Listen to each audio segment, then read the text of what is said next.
बोलो बोलो, किसके चरण? राधा रानी के।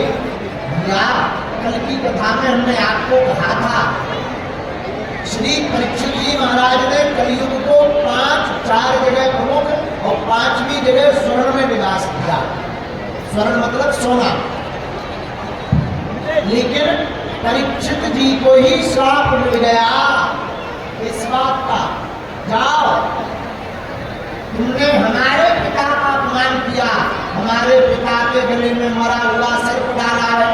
जाओ परीक्षित जी, आपको भी आज से ठीक 7वें दिन तक्षक नामक नाग के काटने से तुम्हारी मृत्यु हो जाएगी। अब तो परीक्षित जी डर गए। भैया मौत से तो सब कोई डर जाता है। 80-85 साल के बुढ़े से भी पूछो, कहो दादाजी मरना है? बोले हम तुम्हारे बाप के बैल छुड़ा रहे हैं, वो भी नहीं मरना चाहते। भैया मौत बड़ी विचित्र चीज है, कोई मरना नहीं चाहता। परीक्षित जी को भय सताने लगा, हमने संत का अपमान किया तो श्राप मिल गया, 7वें दिन तक्षक नामक नाग काटेगा। अब हमारी मुक्ति कैसे होगी, हम बचेंगे कैसे? बोलो सीताराम। गंगा के किनारे पहुंच गए, बड़े बड़े अमरात्मा विमलात्मा महात्मा परीक्षित जी के पास आए। भैया कोई बोला भजन करो, कोई बोला तप करो, कोई बोला यज्ञ करो, कोई बोला भैया तुम दान करो, तुम्हारी मुक्ति हो जाएगी। पर एक उपाय किसी ने भी ठिकाने से नहीं बताया। लेकिन तब तक सामने से 16 वर्ष की अवस्था, बड़ा प्यारा रूप, केस एकदम उखड़े हुए, बड़ा दिव्य तेज चंद्रमा की भांति चमकता हुआ चेहरा। 16 वर्षीय श्री सुखदेव जी भगवान का आगमन हो गया। बोलो सुखदेव भगवान की। सब महात्मा प्रणाम करने लगे। भैया अब तो परीक्षित जी ने विचार करो, भैया बड़े बड़े बूढ़े ढेरे महात्मा भी प्रणाम कर रहे, इस छोरा को दिखने में जरूर छोटो है पर बड़ा फोटो है। सोई परीक्षित जी ने पांव पकड़ ले, महाराज पहले हमारा समाधान करे जाओ फिर जाओ। क्या बात है महाराज, हमको श्राप मिला है, आज से 7वें दिन हमारी मृत्यु हो जाएगी। और एक बात बोले द्वार के पालो, कह दो बोलो। ये प्रश्न केवल परीक्षित जी का नहीं है, हमारा तुम्हारा भी है। क्योंकि केवल 7वें दिन परीक्षित जी को नहीं, 7 दिन के अंदर हम तुमको भी तो मरना है। तुम कहोगे गुरु जी कैसी उल्टी उल्टी बातें बता रहे, अभी तो हमारी शादी करनी होगी, हम तो नहीं मरना।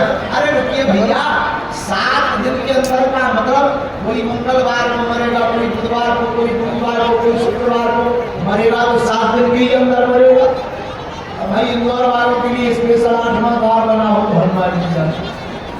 बोलो सीताराम, जोर से बोलो। तो जो प्रश्न परीक्षित जी ने किया, महाराज जिसकी मृत्यु 7वें दिन निश्चित हो उसे क्या करना चाहिए?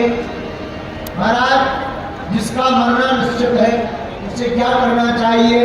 इस प्रकार अनेक प्रकार के प्रश्न हैं। जब किया, जब किए तो मुस्कुराते हुए सुखदेव जी बोले, राजन को बड़े चतुर हो, इकट्ठे प्रश्नों की झड़ी लगा दी। बोले महाराज बुरा न मानना, हमने सुना है महात्मा लोग एक घड़ी से ज्यादा कहीं पर भी टिकते नहीं हैं। बोलो सीताराम, जोर से बोलो। महात्मा लोग केवल 2 दोहन काल तक टिकते हैं। और कहीं महाराज आप चले गए और हमारी समस्या का समाधान नहीं हुआ तो हमारा तो बेड़ा गर्क हो जाएगा। अब आप ही बताइए, हमको यह जो श्राप मिली है इसका उपाय क्या है और हमारा कल्याण कैसे होगा? और भागवत में बड़ा प्यारा वर्णन आया। क्या वर्णन आया? कलयुग ने अपनी महिमा बताते हुए कहा था, यत् फलं नास्ति तपसा न योगेन समाधिना तत् फलं लभते सम्यक् कलौ केशव कीर्तना। कलयुग ने कहा था हमारे अंदर सब गुण है।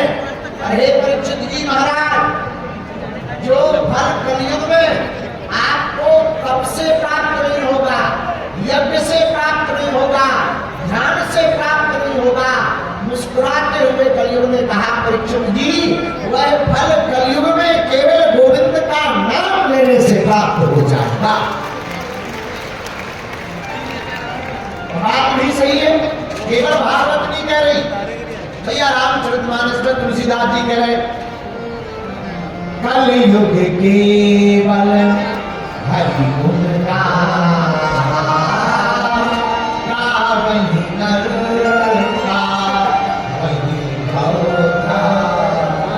एक जगह और वर्णन आया, कलयुग केवल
नाम ना कर पाओ चलेगा, कुछ नहीं करना, क्या करना है? बोलो सीताराम, बोलो बोलो बोलो बोलो बोलो,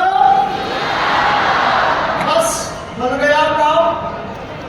तुमने कहा सीताराम और बन गया। अच्छा एक बात, आराम किस किस को चाहिए? जरा हाथ उठाइए, हाथ उठाइए।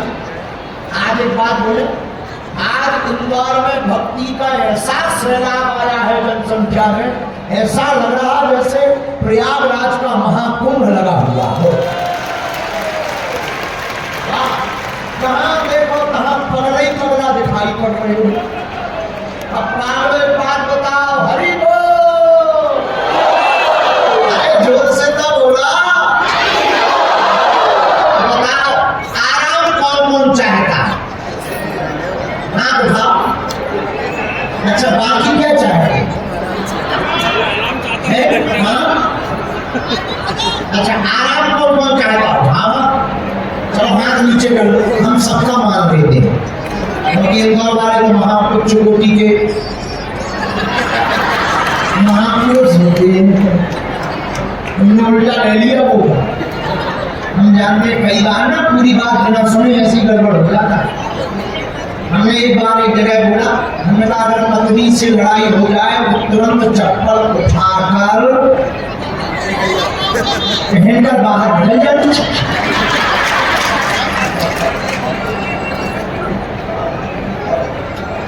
लेकिन कुछ लोग इसी के बीच में जो फिलहाल समझ जाते हैं, अर्थ का अनर्थ हो जाता है। बोलो सीताराम, जोर से बोलो। ये पहले ये बंद करवा दीजिए, ये जो फुब्बारे से चल ये बंद करवा दीजिए, फिर चला फिर हमको दिखाई दे। तो ये फुब्बारे ये ना तुम लोग रोज रोज का ये जो छिड़कते हो ना, उससे कई लोग ना भूल जाएंगे। तो आराम किस किस को चाहिए जरा बताइए? ठीक है, अब हाथ नीचे। आराम की तलब है तो एक काम कर, आराम की तलब है तो एक काम कर, आप राम की शरण में राम नाम कर। कलयुग केवल नाम आधारा, सुमर सुमर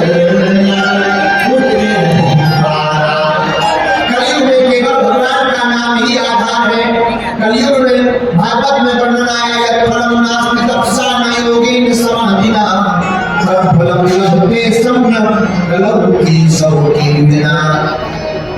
भैया कलयुग में केवल भगवान का नाम महत्वकारी है। लेकिन परीक्षित जी ने कहा, जिसकी मृत्यु 7 दिन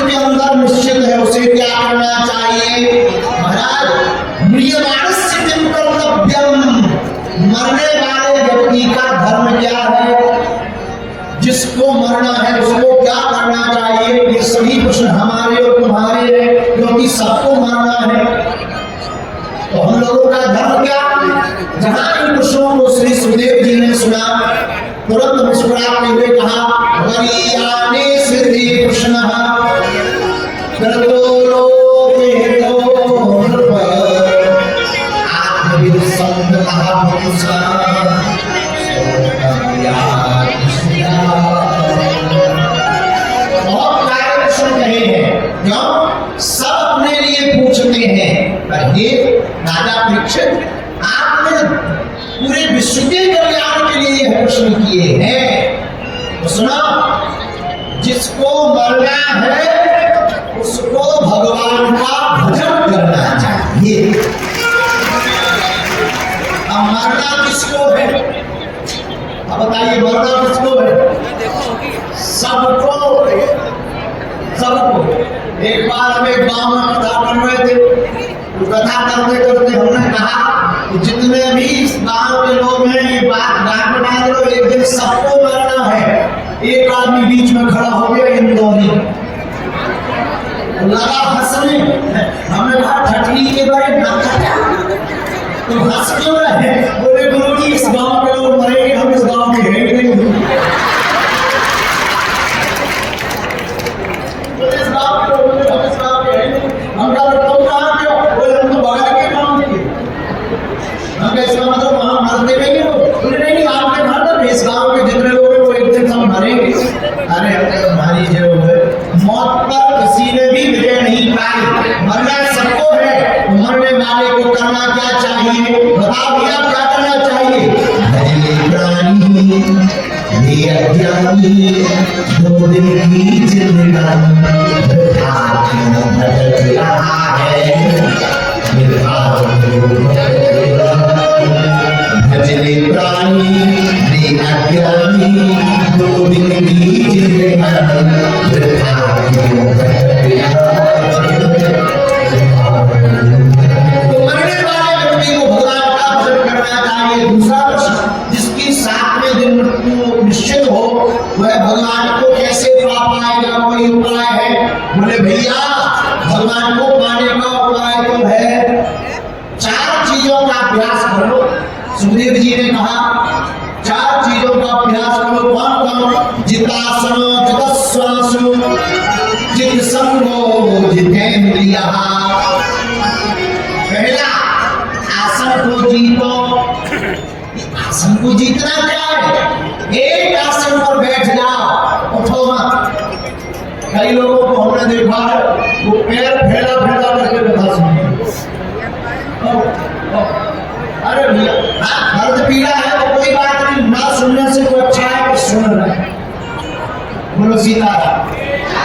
इसका मतलब ये नहीं है कि जिनकी कमर में दर्द है वो कल से कथा में आना बंद कर दें। सुनना चाहिए, ना सुनने से अच्छा सुनना चाहिए। लेकिन भैया, पहली बात तो पहले से ही आदत डालो। कौन सी? जितासन। आसन को जीतो।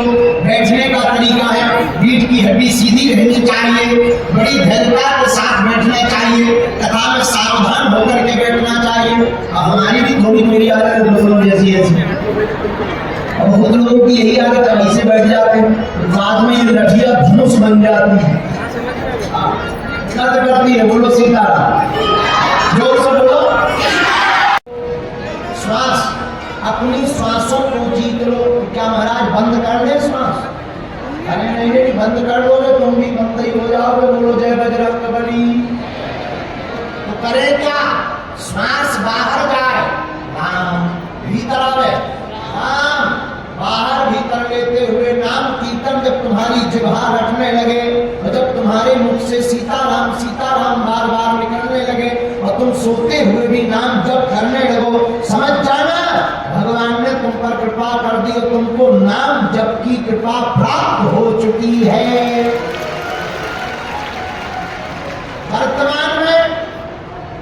वर्तमान में तो हनुमान जी बचाए, बहुत से लोग माला लिए रहते, राम राम राम राम राम राम। भैया समोसा ले आइयो, राम राम राम राम राम राम राम। कचौड़ी बन गई, राम राम राम। अरे भैया माला चला रहे हो, राम राम जप रहे हो, कचौड़ी को आ रहे हो। इसका मतलब ये नहीं कि बंद करना नहीं करना चाहिए। ना करने से तो अच्छा है कि कर रहे, ना करने से अच्छा है कि कर रहे। और हम ये कहना चाह रहे कि तन से पूजा कर रहे पर मनमा गया बाजार। तन से पूजा का फल प्राप्त नहीं होगा, मन से पूजा का फल प्राप्त होगा। इसलिए भैया तुम्हारी जीव और जीव की आदत जब राम राम जपने की हो जाएगी तो तुम्हारी जिंदगी समझ जाएगी। आदत क्या है? एक आदमी के पास में घोड़ी थी, घोड़ी काम पुराना जमाना तांगा। एक आदमी गया कि हमें रेलवे स्टेशन तक अपने तांगा से छोड़ा।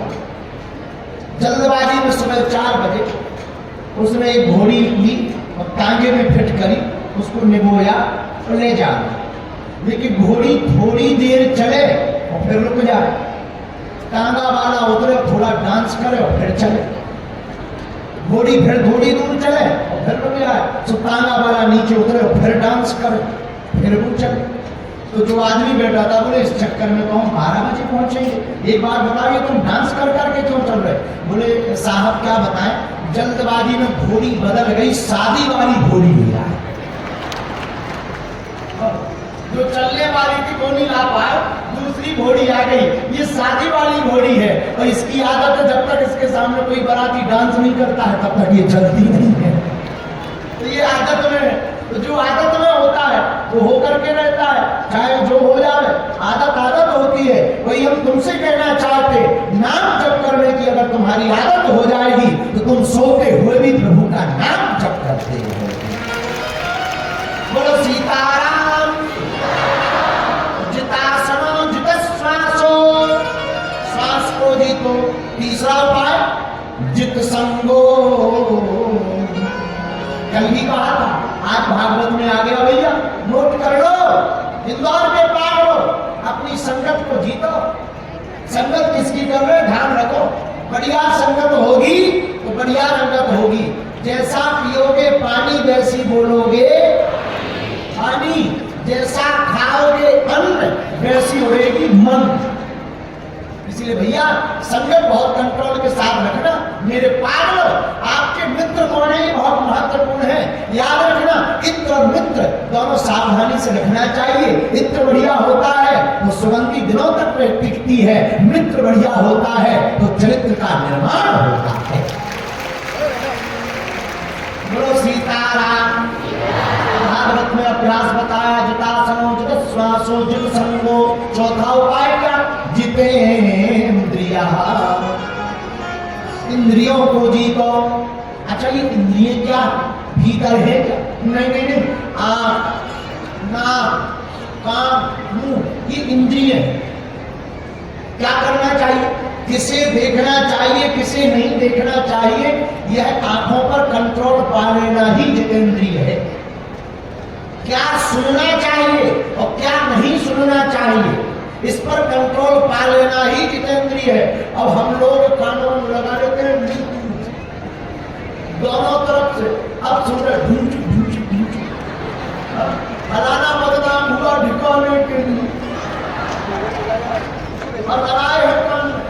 आदमी को लगो तो दोनों कान में लगाने के बाद आदमी को कितनी भी गाली बकलो वो निकाल के यही कहेगा कहा नहीं। हमारे साथ तो घटना घट गई। हम जा रहे थे, चील गाड़ी पे बैठे थे, बगल में हमारा एक शिष्य बैठा था। उसने जैसे चील गाड़ी के उड़ने लगी है उसने कानों पर लगा लिया तो हमने 350 गाड़ी बनी लगी, नाश के नीचे लूअर के लगी। जितनी हमें आती थी, हमने PhD जितनी कर रखी थी गाड़ी में, पूरी गाड़ियां ठोकी। और जब हमने ठोकी और एक दो बार आगे चढ़ा माई का कान में लगा। सो एक ने कहा गुरु जी का कहा, मैंने कहा कुछ नहीं बेटा, हम ये कह रहे हैं कि तुम्हारा बड़ी सुंदर लग रहा है। बताया क्या कह रहा है, बोलो जैसे हाथ जुड़ते हैं, बोलो एक कान में लगा। गुरु जी धन्यवाद, आपकी कृपा है, की कृपा रोज बनी रहे। बोलो सीताराम, जोर से बोलो। तो चौथा उपाय बोले जितेंद्रिय, इंद्रियों को जीतो। इंद्रिय है कान, सुनना क्या चाहिए, कानों से जिन्हें हरि कथा सुने नहीं काना, श्रवण रंग अहि भवन समाना। हम नहीं कह रहे, रामायण में तुलसीदास जी कह रहे भैया जिन्होंने अपने कानों से भगवान की कथा नहीं सुनी उनके कान कान नहीं सांप की बांबी के समान है। बोलो जय बजरंगबली। और आंखें, हम लोग आंखों से पिक्चर देखते, फिल्में देखते, दुनियादारी देखते। अरे भैया आंखें भगवान ने क्या देखने के लिए दी, सपने हो संत तरस नहीं देखा, लोचन मोर पंख धर देखा। जिन्होंने अपनी आंखों से संतों के दर्शन नहीं किए, उनकी आंखें मोर पंख में लगी हुई नकली आंखों के समान है। बोलो जय बजरंगबली। इसलिए भैया आंख की प्राप्ति होने के बाद तुमने इन संतों के दर्शन नहीं किए तो आंखों का होना भी तुम्हारे ना होते हुए भी अंधे हो। कान की प्राप्ति होने के बाद तुमने भगवान की कथा नहीं सुनी तो तुम बहरे के समान हो, सांप की वाणी के समान हो। और जीव पाकर तुमने गोविंद के गुण नहीं गाए तो तुम्हारी जिह्वा, तुम्हारा तन, तुम्हारा जीवन देगा। बोलो सीताराम। भगवान को पाने का उपाय क्या है? बोले कान दिए सुन में को सत्संग सुजीव दई भज मोहन को, दान के काज दिए दो हाथ सो पान दिए तीन भुवन को। कान भगवान की कथा सुनने के लिए दी है, फलाना बदनाम हुआ ठिकाने के लिए ये सुनने के लिए नहीं दी है।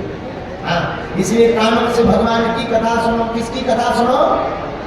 बोलो बोलो, भगवान की कथा। हे परीक्षित जी, जो इस प्रकार अपने शरीर का सदुपयोग करता उसका तन तो शुद्ध होता ही है, मन गोविंद के चरणों में लग जाता। बोलो राधे राधे।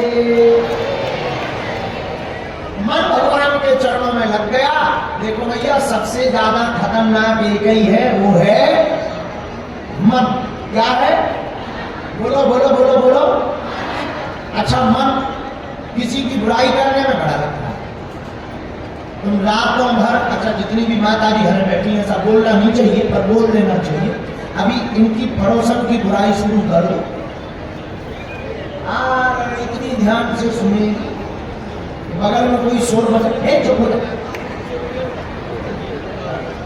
किसी की भी बुराई, केवल माताओं की, सबकी आदत है, पुरुषों की भी आदत। बुराई मत करो दुश्मन की, तुरंत कान चढ़ा करके सुनेंगे। बड़ा रस लेने का ध्यान पूर्वक है ही है। अब हमें तो ज्यादा पता नहीं, हमने सुना है, हमने भी ऐसा सुना है। अरे यही है, ऐसा ही है। बुराई सुनने में बड़ा मजा आता। हम ये नहीं कह रहे सुननी नहीं चाहिए, पर हम एक प्रार्थना करते, भैया हमें कान भगवान ने किसी की निंदा सुनने के लिए नहीं दिए, कान तो भगवान की कथा सुनने के लिए भगवान ने दिए। बोलो जय बजरंगबली, जय बागेश्वर धाम। तो तन का सदुपयोग करो। और सबसे ज्यादा खतरनाक है मन। क्या खतरनाक है? बोलो, मन। देखो, कुछ लोग आते हमारे पास, इंदौर के 4 लोग आए, गुरु जी हमारा मन कथा में नहीं लगता, क्या करें? हमका नहीं लगता, कभी बैठे रहा करो। क्यों? हमका एक बात बताओ, तुम रेलगाड़ी पे बैठे? बोले बैठे। हमका रेलगाड़ी पे बैठने के बाद कभी ड्राइवर ने तुम